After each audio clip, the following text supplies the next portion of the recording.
Anecdote. Who wants to come up and tell an anecdotal? And we'll let you share the mic, or you can just stand where you're at if you want to just yell loud. Pretend you can yell loud, and if they can't hear you, then you'll have to come up here and talk. So you have to be loud. If you're gonna, I can talk really loud. That's not a problem. But the rest of you may need the microphone.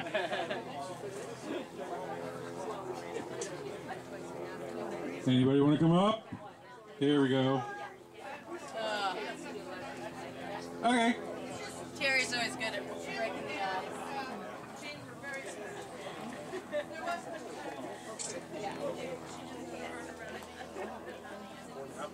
That was really special.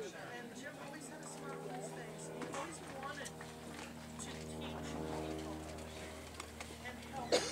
Yes. And when we first did the club now 4 or 5 years ago, Yeah.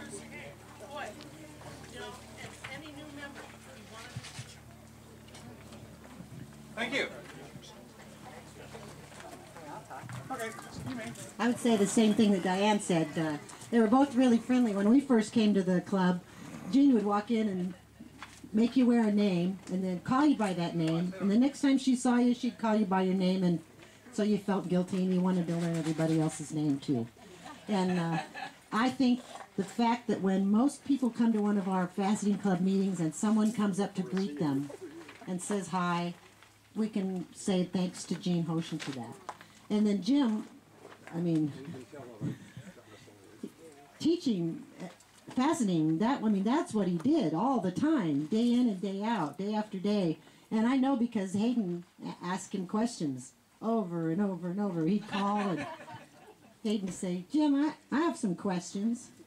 And then they'd talk for 2 hours or more. And as if there wasn't enough to do, they were always out driving around buying things, getting their groceries, and they had this Volvo wagon, and in the back of the wagon there was coolers.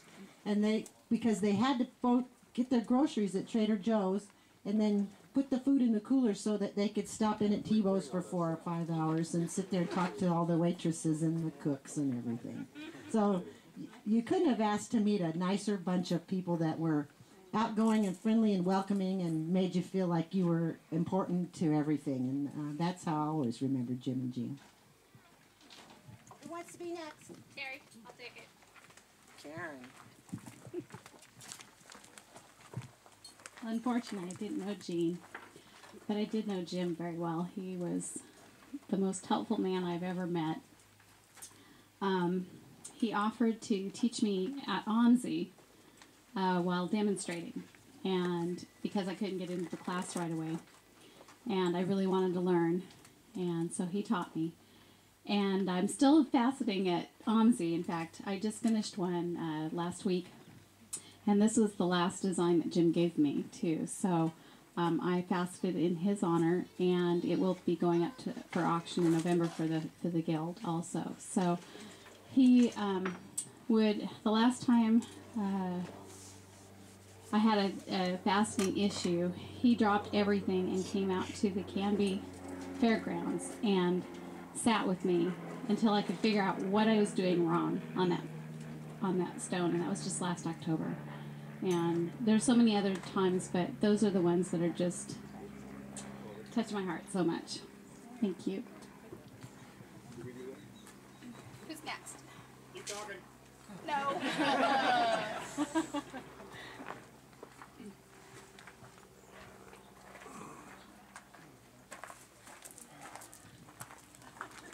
So, I guess I'm also one of Jim's students. I too, when Jim Hoshin, a master faster, got up in front of our guild and said, you want to learn faceting, all you have to do is volunteer at OMSI.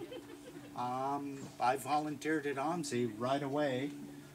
Judy, are you here? I am. And Judy had volunteered before me, but Jim was so good with questions, I actually found a way to get in between them. And spent hours asking Jim. I guess for me, yes, he was a teacher, but what I really remember is Jim liked laughing.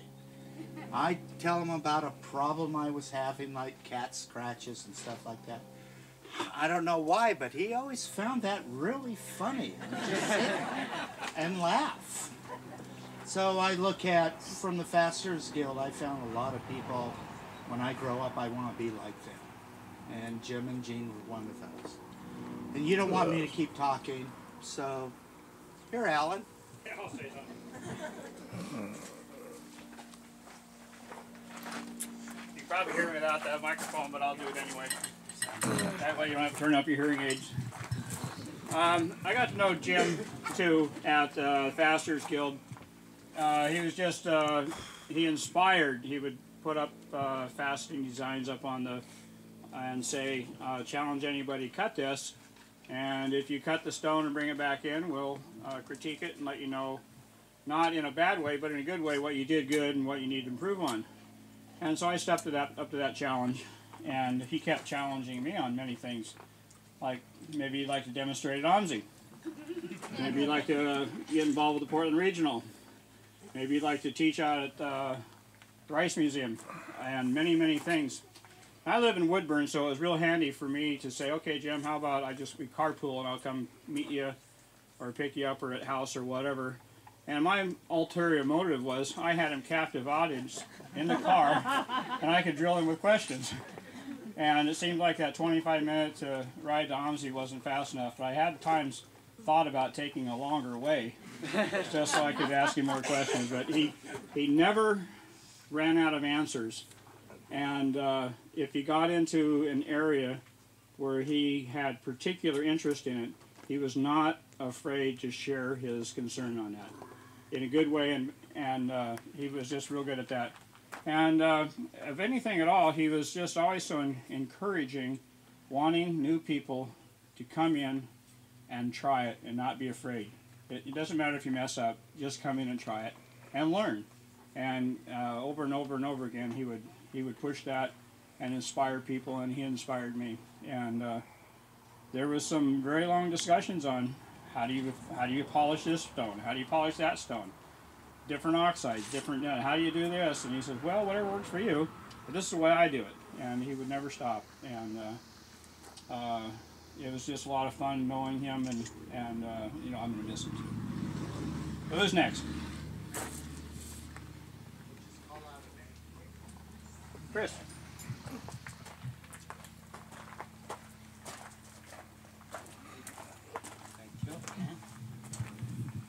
Okay, the year was 1979. That's longer than some of you were born here. Anyway, that's when I first met Jim and Jean. And people are right, he was a teacher. Think about how long he taught from 1979 on. I was a newbie faceter then, and he was one of the first people that I was able to talk to. And the reason, because of his attitude, you could ask him whatever you needed, whatever help you needed, he was there. I always appreciated being able to talk to him. We had our agreements over the years, and we had some disagreements, but we always were able to talk, and that's what I liked about the man. So I think we will miss him, but we will remember him. Thank you.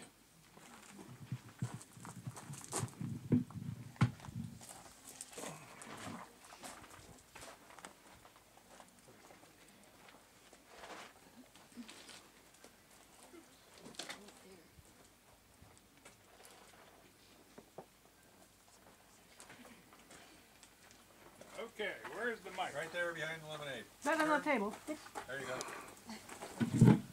My wife Barbara and I moved here from the East Coast about 13 years ago. And I have to say, this is the best time of our lives. Barbara got involved with Jim at the Northwest Federation on the judging committees. And I think they were both at it for about 8 years. So what we would do every now and then when there was a national show or so was a show in Boise or wherever, we would take Jean and Jim out to lunch. It was always a problem figuring out where to go to lunch. And that was my job. And so I remember one time we were up in Boise and we took them out to a Basque restaurant. Well, we got a lot of looks from Jim and Jean, but we had a good time. Not only was that a special show, because Jim won a national award for minerals. I don't know how many of you knew that he collected minerals and he exhibited them. So Jim and I got more involved. I got more involved in the Columbia Willamette Faceting Guild and more involved with Jim. And learning how to, I learned how to facet back east, I thought, until I met Jim. And I thank him very much. And Barbara does too. See you, Jim.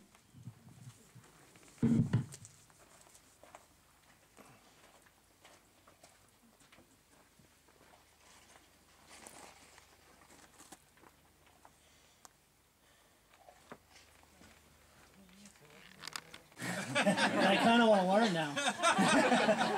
So We have some equipment. yeah, guess we got to move to Oregon. Well, then Sandy and Dave are constantly asking me to move up here, and they're like brother and sister to me.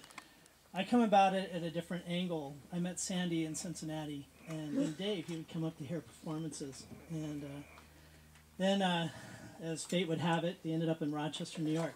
And it was, Tim, come to Rochester, New York. So, well, okay. So I went to Rochester, New York, and they left about 6 years later. And then I ended up being there 13 years and moved to Austin recently. But anyway, in the meantime, I got to know Jim and Jean a little bit in Rochester. They would come up to visit. And I got to see Jim and Jean through Sandy and Dave because they're a reflection of Jim and Jean. And they're just so easy to get to know. I instantly felt like one of their kids. And Jim, Of course, he lived with us. yeah, I practically lived with them, yeah. Okay, that's true. That's what you were, right? Yeah, that's right. So they did feel like parents, and I wish I could have spent more time with them. But Jim helped me build a bed, or actually he built the bed and he let me help.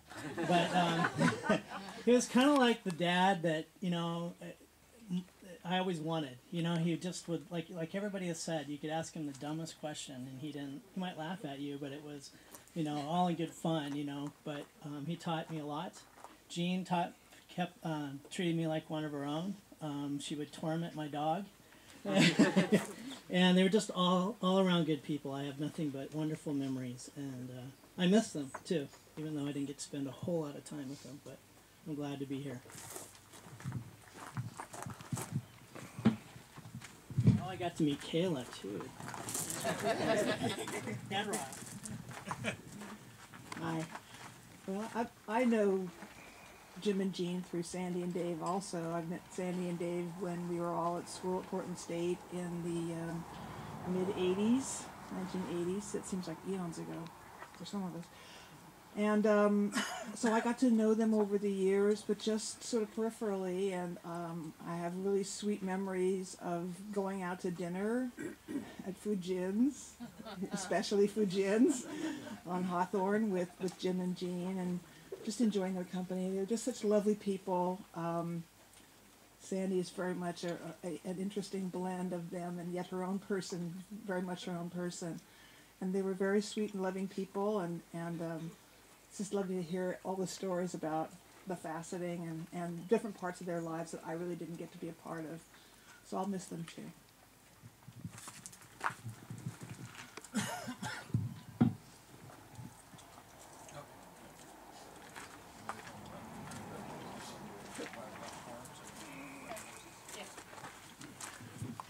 So I'm going to praise Jean a little bit, because I was pretty much around when Sandra was growing up, and you wouldn't have found a more devoted mother in the world. Sports, 4-H, all the horse riding and the horse shows and 4-H, she was always there to drive or to bring snacks or whatever the kids needed in the groups that Sandra did. She's very, very, extremely active in school and all the sports and everything, plus the 4-H, which was the sideline. So Mom learned a lot. Mom drove a whole lot, but she made it to everything. Dad was working, so he didn't get to go to a lot of the things. But it was great, and I hope Sandra, again, will ride if she's not riding anymore and get a horse, because even her mother Her mother loved the horse just as much as Sandra, and it was a good time and a time for them to be really, really close because she was right there in the car with her almost every time she moved.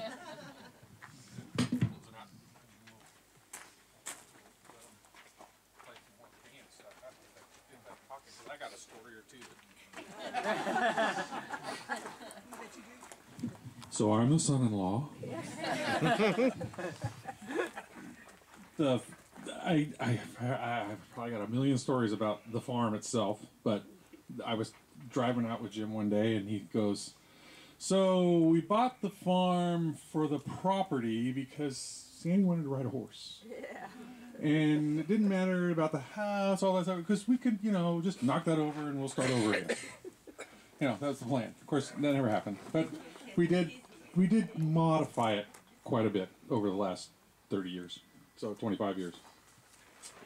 It's the first time I come out here, right after we got married. They had cows sitting over here where the cars are, and then the barn, and the horse sat behind us. And, I grew up in a small town, but not in the country. I was kind of a city guy, and he goes, "There's a coil of wire over there. You want to pick that up and take that back to the barn?" I said, "Sure, I'll pick it up and take it back to the barn." I walk over there, and I take about 2 steps, and it was plugged into the cow thingy, to keep the cows from running out the fence. I didn't know they had those things. Yeah, and now I'm holding it, and it goes off again. I'm like, "Come on!" He laughed. He thought that was the funniest thing on 2 feet right there. "I got the city boy." Look at that. He was cracking up. So the one time we got back, and we were working back over here on the backside of this, where all the berry vines are overtaking the shed that the hay for the horse was at.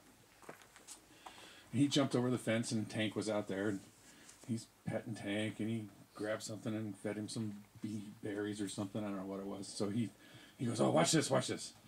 Okay, now you got to remember, this is Jim's at 60 something. So he jumps up on the. How old was he? He had got to be late 50s, early 60s, somewhere in there. This is 80s, mid 80s. He jumps on the horse. "Look, I'm riding the horse," and the horse goes, and he went, right on his back, and he goes, "Don't tell Jeannie." So yeah, I've got a few of those. I remember quite a few of those stories. So, and he went like we were building the brick wall out there.